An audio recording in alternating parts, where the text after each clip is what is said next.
La resurrección de Cristo. Hemos considerado las extravagantes pretensiones a la vez que el carácter altruista de Jesús. Ahora vamos a examinar la evidencia de su resurrección histórica de entre los muertos. Evidentemente, si la resurrección efectivamente sucedió, tiene una importancia de tremenda magnitud. Si se puede demostrar que Jesús de Nazaret se levantó de entre los muertos, entonces no queda duda de que se trata de una figura única. No es asunto de su sobrevivencia espiritual ni de su resurrección física, sino de su conquista de la muerte y de su resurrección a un nuevo plano superior de vida. No sabemos de nadie que jamás haya pasado por una experiencia similar.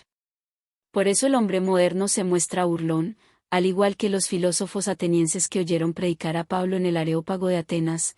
Al oír eso de la resurrección de los muertos, unos se burlaron. Hechos 17:32.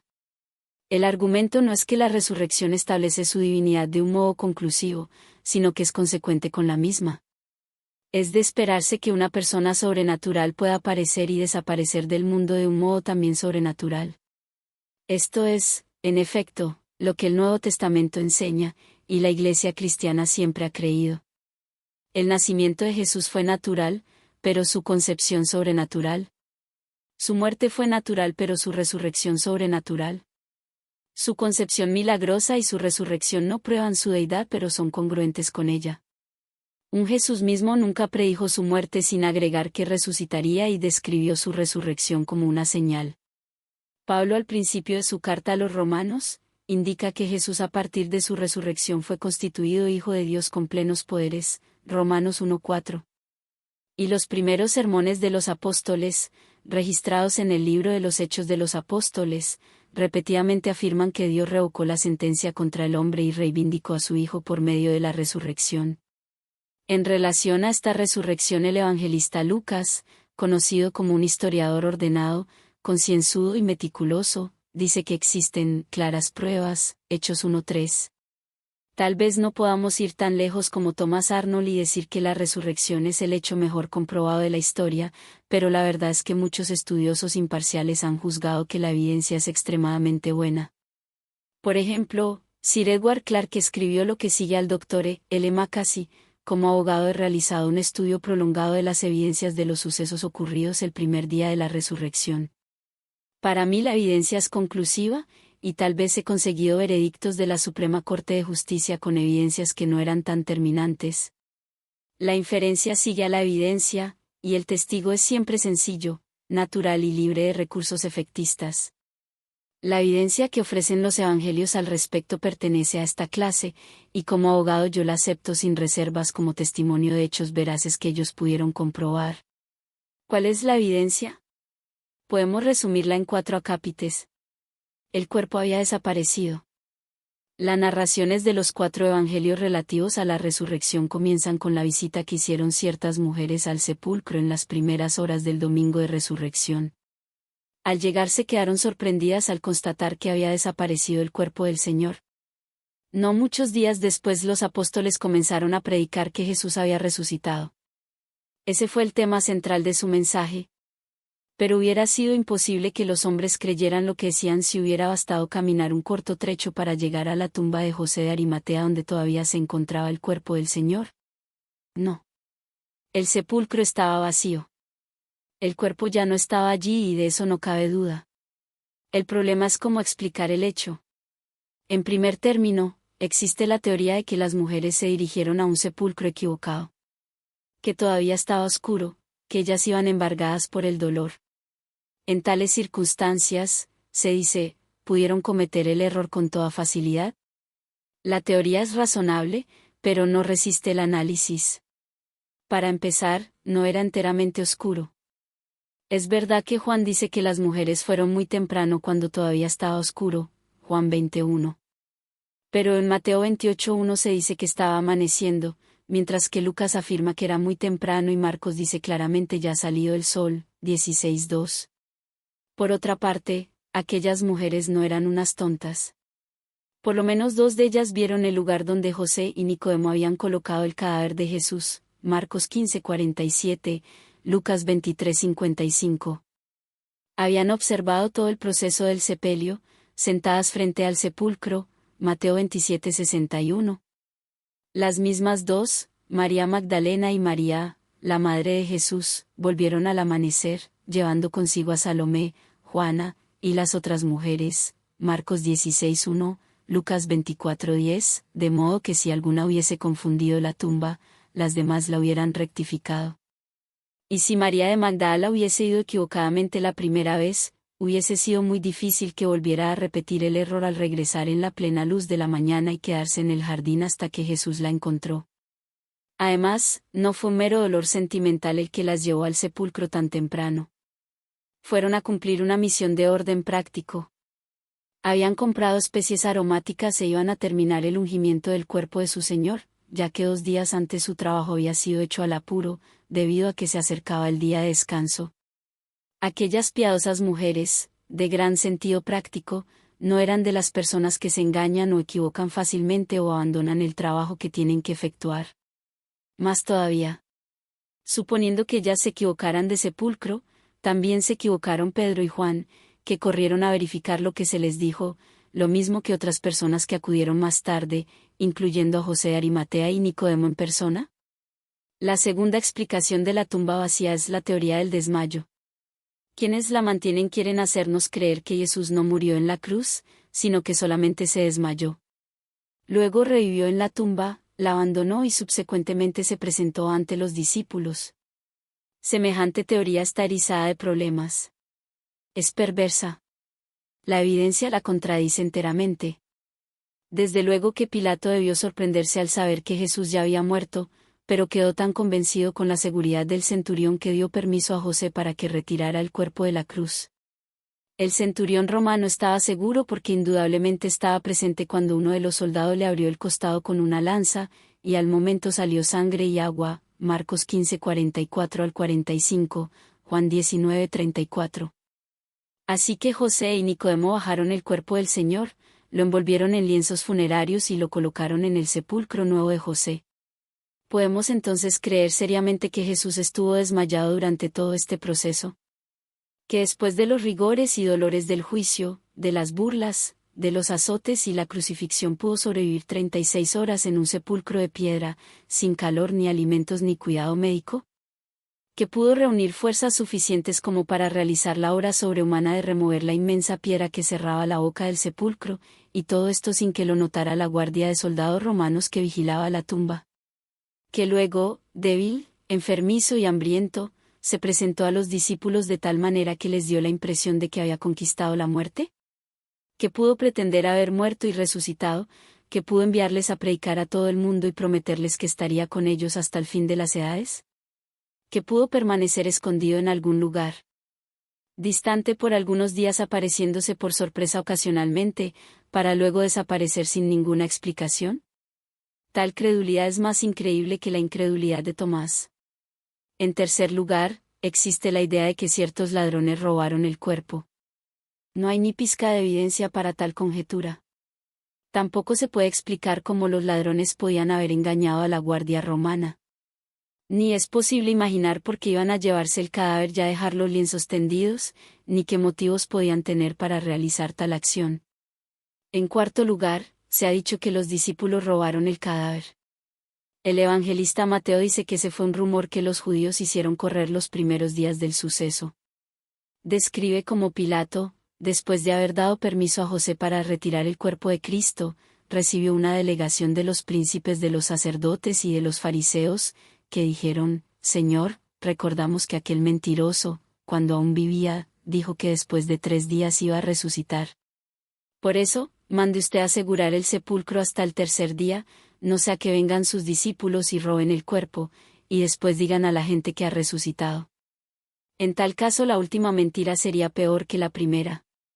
Mateo 27:63 al 65. Pilato accedió: ahí tienen ustedes soldados de guardia, les dijo. Y añadió: vayan ustedes y aseguren el sepulcro lo mejor que puedan. Mateo luego describe cómo ni la piedra, ni el sello, ni la guardia pudieron evitar la resurrección, y cómo la guardia fue a la ciudad para informar a los sumos sacerdotes lo que había acontecido. Después de consultar entre ellos, sobornaron a los soldados: ustedes digan que durante la noche, mientras ustedes dormían, los discípulos de Jesús vinieron y robaron el cuerpo. Y si el gobernador se entera de esto, nosotros lo convenceremos, y a ustedes les evitaremos dificultades. Los soldados recibieron el dinero e hicieron lo que se les había dicho. Y esta es la explicación que hasta el día de hoy circula entre los judíos. Mateo 28, 13 al 15, pero esta teoría está llena de agujeros. ¿Puede alguien creer que una guardia de soldados escogidos, judíos o romanos, se dormiría en su totalidad cuando había recibido órdenes de vigilar? Y si se quedaron despiertos, ¿cómo se las arreglaron las mujeres para pasar inadvertidas y echar a rodar la piedra del sepulcro? Aun suponiendo que los discípulos hubieran logrado llevarse el cuerpo del Señor, todavía existe un factor psicológico que conspira contra la teoría. En la primera parte de Hechos de los Apóstoles se nos dice que en su predicación inicial los apóstoles pusieron mucho énfasis en la resurrección. Su estribillo fue: ustedes lo mataron, pero Dios lo levantó de entre los muertos, y nosotros somos testigos de ello. ¿Hemos de creer que ellos proclamaron lo que sabían era una mentira deliberada? Si ellos mismos habían tomado el cuerpo de Jesús, predicar la resurrección era difundir una falsedad planeada alevosamente. Pero resulta que ellos no solamente predicaron la resurrección, sufrieron por ello. Estuvieron dispuestos a ser encarcelados, azotados y llevados a la muerte, por un cuento de hadas. Esto no suena cuerdo. Es tan sin sentido que resulta imposible. Si algo surge con claridad de los evangelios y de Hechos de los Apóstoles, es que estos primeros seguidores de Jesús eran sinceros. Podían haber sido engañados, si se quiere, pero no eran engañadores. Los hipócritas y los mártires no están hechos del mismo material. La quinta y probablemente la más razonable, aunque no por eso menos hipotética, de las explicaciones humanas relacionadas con la desaparición del cuerpo del Señor, es que las autoridades judías o romanas se hicieron cargo de él. Ciertamente tenían una buena razón para hacer esto. Habían oído que Jesús había hablado de la resurrección y tenían temor a la superchería. Por eso, dice el argumento, a fin de frustrar la trampa, tomaron la precaución de confiscar el cuerpo. Sometida al examen, también esta teoría resulta insostenible. Ya hemos visto que dentro de pocas semanas después de la muerte de Jesús, los apóstoles estaban proclamando audazmente que Cristo había resucitado. La noticia se difundió rápidamente. El nuevo movimiento nazareno amenazó minar los bastiones del judaísmo y perturbar la paz de Jerusalén. Los judíos tenían las conversiones y los romanos las sediciones. Las autoridades tenían delante de sí un camino fácil y expedito: exhibir el cadáver y publicar qué habían hecho. Lejos de eso, permanecieron mudos y acudieron a la violencia. Arrestaron a los apóstoles, los amenazaron, los azotaron, los encarcelaron, los vilipendiaron, los persiguieron y los mataron. Pero todo eso hubiese sido innecesario si hubiesen tenido el cuerpo de Cristo. La Iglesia fue fundada sobre la resurrección. Si se hubiese probado la falsedad de este acontecimiento, la Iglesia hubiera desaparecido. Pero aquellos hombres no pudieron negarlo, no tenían el cuerpo del Señor. El silencio de las autoridades es una prueba tan elocuente de la resurrección como el testimonio de los apóstoles. Estas son las teorías que los hombres han inventado para tratar de explicar la tumba vacía y la desaparición del cuerpo de Jesús. Ninguna es satisfactoria y ninguna se apoya en la evidencia histórica. A falta de una explicación que ofrezca una alternativa adecuada, quizás se nos disculpe si preferimos la simple y sobria narración de los evangelios, en que se describen los sucesos de aquel primer domingo de resurrección. El cuerpo de Cristo no fue tomado por los hombres, lo levantó Dios. Los lienzos funerarios estaban en orden. Llama poderosamente la atención que los relatos que afirman que el cuerpo de Cristo había desaparecido dicen también que los lienzos funerarios estaban en el sepulcro. Es Juan el que da énfasis especial a este hecho, porque él acompañó a Pedro en la dramática carrera que efectuaron temprano hasta el sepulcro. El relato que Juan hace del incidente, 21 al 10, tiene las características inequívocas de una experiencia vivida personalmente.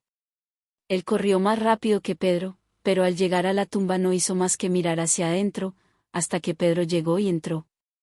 Entonces entró también el otro discípulo, que había llegado primero al sepulcro, y vio lo que había pasado, y creyó. La pregunta es, ¿qué vio que le hizo creer? La narración sugiere que no fue simplemente la ausencia del cuerpo sino la presencia de los lienzos empleados para el sepelio y, especialmente, el orden en que se encontraban. Tratemos de reconstruir el relato. Juan nos dice, 19:38 al 42, que, mientras José de Arimatea solicitaba el cuerpo de Jesús, Nicodemo llegó con unos 30 kilos de especias, una mezcla de mirra aloes. Luego, juntos tomaron el cuerpo de Jesús y lo envolvieron con vendas perfumadas con esa mezcla, según la costumbre que los judíos tienen para enterrar a los muertos. En otras palabras, envolvieron el cuerpo con fajas o vendas de suave hilo, espolvoreando un paño, o toalla, separado. O sea que envolvieron todo el cuerpo y la cabeza, dejando al descubierto la cara y el cuello, según las costumbres orientales. Después de esto, colocaron el cadáver sobre la losa de piedra que había sido cavada en el costado de la tumba.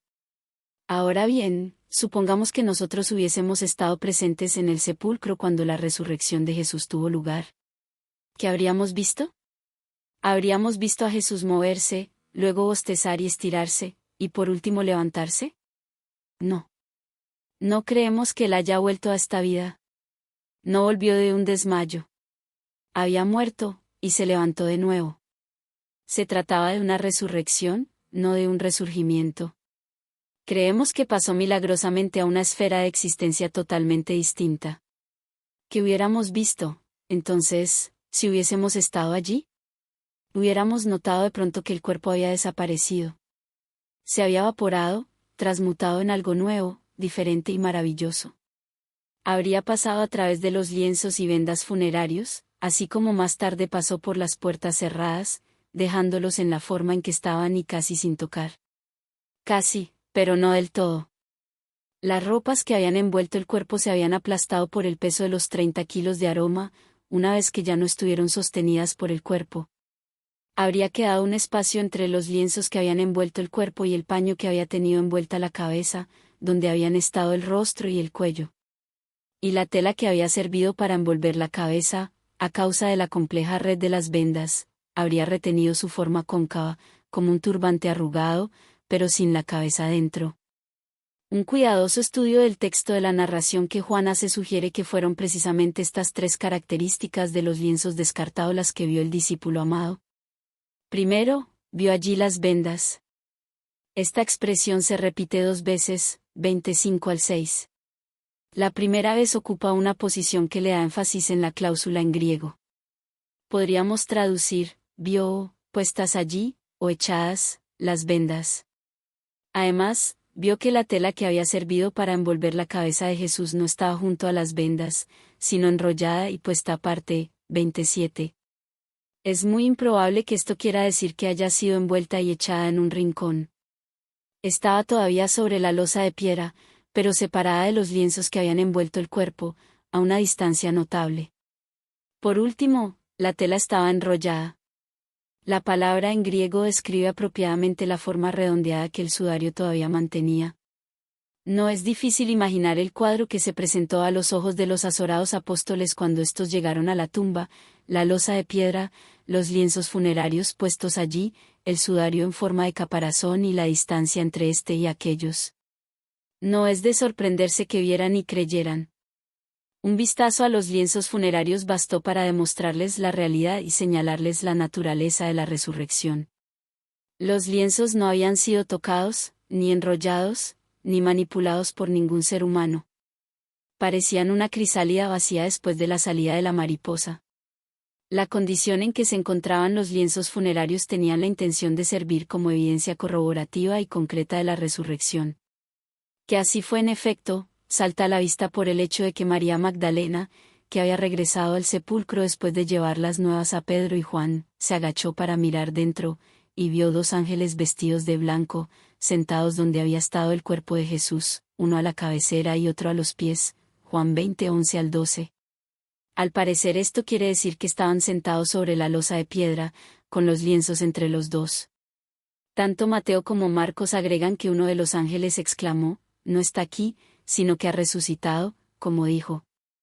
Vengan a ver el lugar donde lo pusieron, Mateo 28, 6, Marcos 16, 6.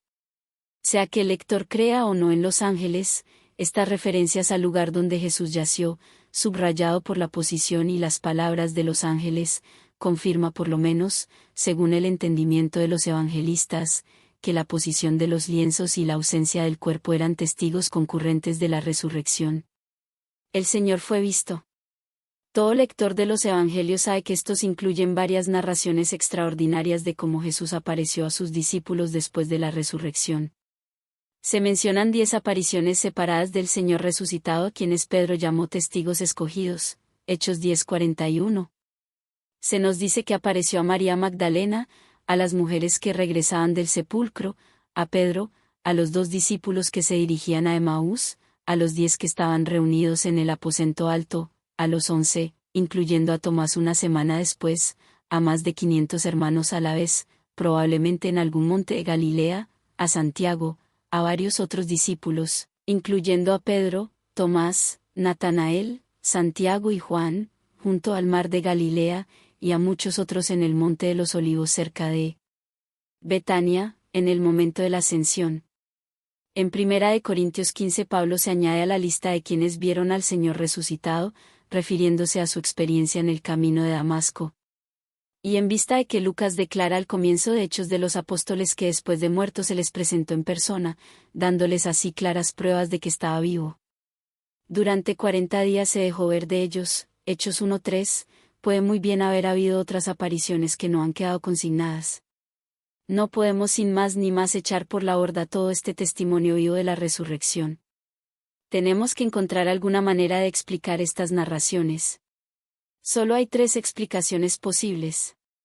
La primera es que se trata de ilusiones, la segunda, que son alucinaciones, la tercera, que son verídicas. ¿Fueron invenciones? No hay necesidad de invertir mucho tiempo para refutar esta idea. Que los relatos de las apariciones de Jesús no son invenciones deliberadas es tan claro como el sol que nos alumbra. Por un lado, las narraciones son sobrias y desprovistas de todo adorno. Por otro lado, son muy gráficas, y están marcadas por los detalles propios de testigos oculares. Los relatos de la carrera a la tumba y de la caminata de Emaús son demasiado vívidos y reales como para haber sido inventados.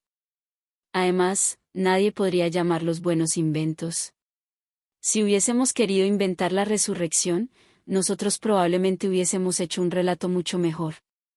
Hubiésemos tenido cuidado de evitar el complicado laberinto de sucesos que se ofrecen en los 4 evangelios en conjunto. Hubiéramos tenido cuidado de eliminar, o al menos atemperar, las dudas y temores de los discípulos. Probablemente hubiéramos incluido un episodio dramático de la resurrección misma, a la manera de los evangelios apócrifos, describiendo el poder y la gloria del Hijo de Dios al romper las cadenas de la muerte e irrumpir triunfante del sepulcro. Pero nadie vio el suceso mismo y no tenemos descripción alguna de él. Además, no hubiéramos escogido a María Magdalena para que fuese la primer testigo de la resurrección, aunque no fuera nada más que para evitar la sorna de Ernesto Renan cuando dice que la pasión de una alucinada dio al mundo un Dios resucitado. Hay una objeción a la teoría de la invención que es más poderosa que la ingenuidad de las narraciones. Es el hecho evidente que tanto los apóstoles como los evangelistas y la iglesia primitiva, como hemos dicho antes, estaban totalmente convencidos que Jesús había resucitado. Todo el Nuevo Testamento respira una atmósfera de certidumbre y conquista. Admitimos que los escritores podían haber estado precisamente equivocados, pero no llevaron a nadie a la equivocación deliberadamente. Si estos relatos no son invenciones, ¿fueron entonces las apariciones mismas alucinaciones? Semejante opinión ha estado en boga y ha sido defendida con mucha confianza, y por cierto, las alucinaciones son un fenómeno común. La alucinación es la percepción aparente de un objeto externo cuando todo objeto no está presente, y la mayoría de las veces se halla asociada con alguien que es por lo menos neurótico, sino psicótico. Casi todos hemos conocido gente que ve cosas y oye voces y a veces o siempre vive en un mundo imaginario, un mundo propio. No es posible decir que los apóstoles fueran desequilibrados de este tipo. María Magdalena puede haberlo sido, pero no el impetuoso Pedro o el escéptico Tomás. También se sabe que las alusiones pueden ocurrir en personas comunes y normales, y en tales casos se observan por lo general 2 características. En primer lugar, ocurren como la culminación de un periodo de intenso deseo de alguna cosa. En segundo lugar, las circunstancias de tiempo, lugar y momento son favorables.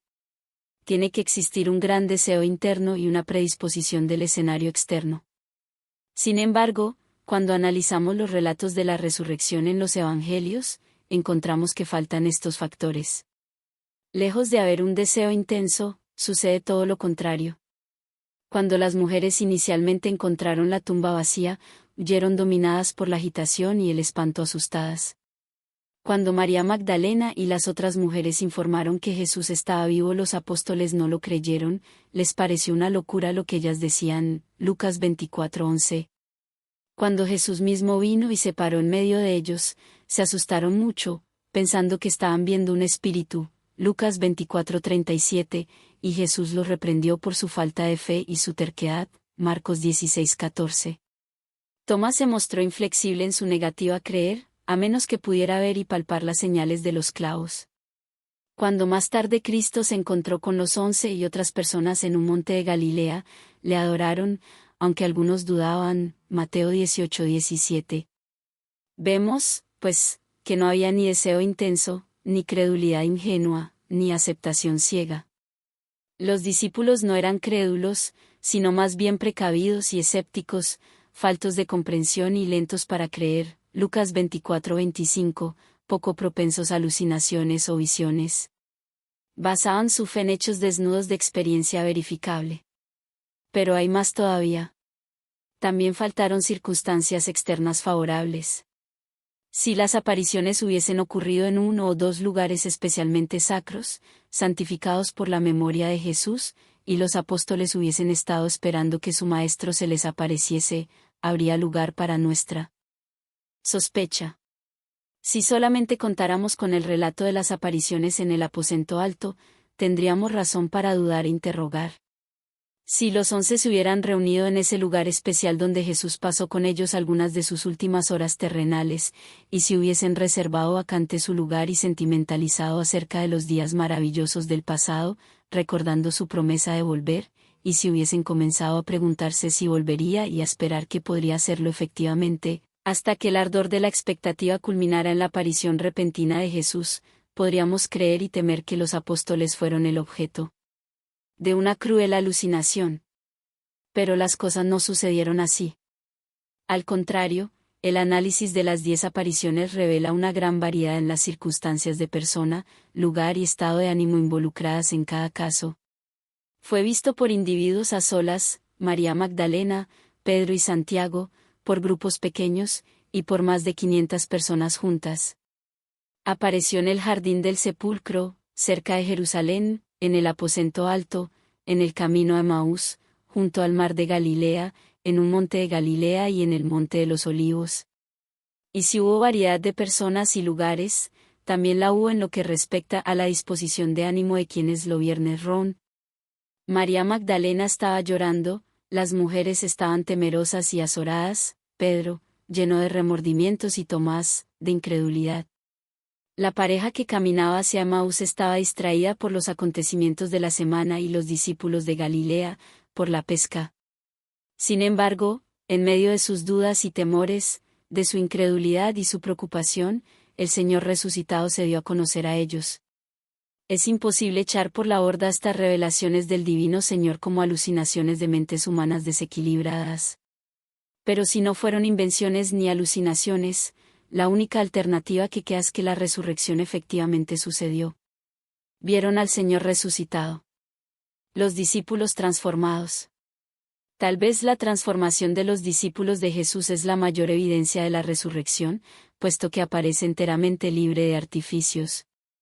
No nos invitan a mirarlos, así como nos invitan a mirar el sepulcro vacío y los lienzos echados y al Señor a quienes ellos habían visto.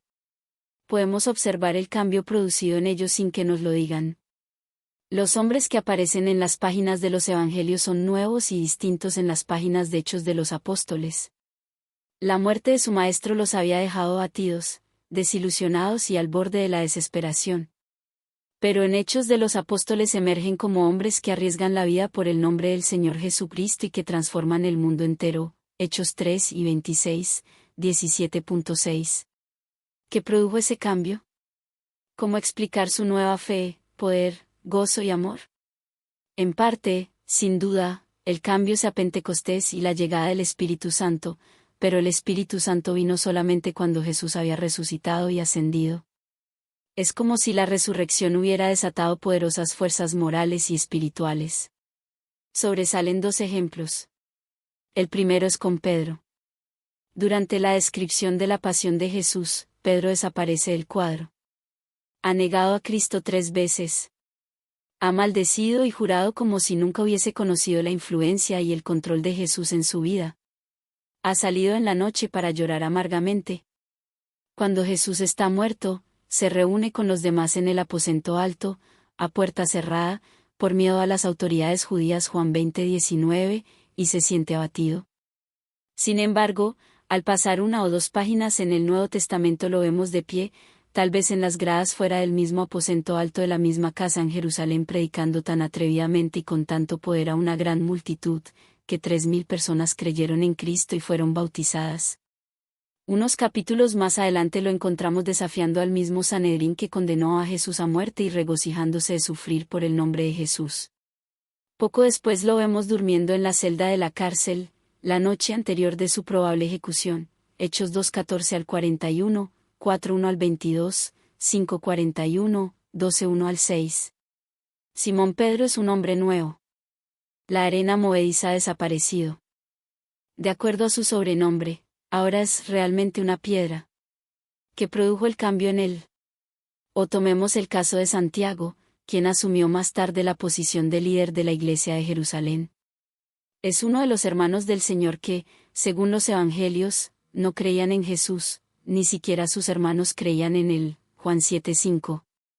Pero cuando llegamos al primer capítulo de Hechos de los Apóstoles, la lista que Lucas ofrece de los discípulos reunidos concluye con estas palabras, y con sus hermanos, Hechos 1:14. Evidentemente, Santiago es ahora creyente. ¿Qué produjo el cambio en él? ¿Quién lo convenció? Es probable que la clave que buscamos esté en 1 Corintios 15:7, donde Pablo, al dar la lista de quienes vieron al Jesús resucitado, agrega, después se apareció a Santiago. Lo que transformó el miedo de Pedro en coraje y la duda de Santiago en fe fue la resurrección de Cristo. Esta cambió el sábado en domingo y el remanente judío en iglesia cristiana. Cambió a Saulo el fariseo en Pablo el apóstol, el fanático perseguidor en un predicador de la fe que previamente había tratado de destruir. Y esto último guarda conexión con lo que el mismo Pablo escribió, por último, se me apareció también a mí, 1 Corintios 15:8. Estas son las evidencias de la resurrección. El cuerpo había desaparecido. Los lienzos estaban en orden. El Señor fue visto. Los discípulos fueron transformados. Nada explica tan adecuadamente estos fenómenos como la gran afirmación cristiana, el Señor ha resucitado verdaderamente. Durante los 3 capítulos anteriores nos hemos ocupado de la investigación crítica de la personalidad más cautivante de la historia, un modesto carpintero de Nazaret que llegó a ser un aldeano predicador y murió como un criminal. Sus pretensiones fueron estupendas. Parece haber sido moralmente perfecto. Se levantó de entre los muertos. El peso acumulativo de toda evidencia no es concluyente. Da una base evidentemente razonable para ese último paso de la fe que nos echa de rodillas delante de Él y pone en nuestros labios la poderosa confesión de un Tomás incrédulo. Mi Señor y mi Dios, Juan 20:28.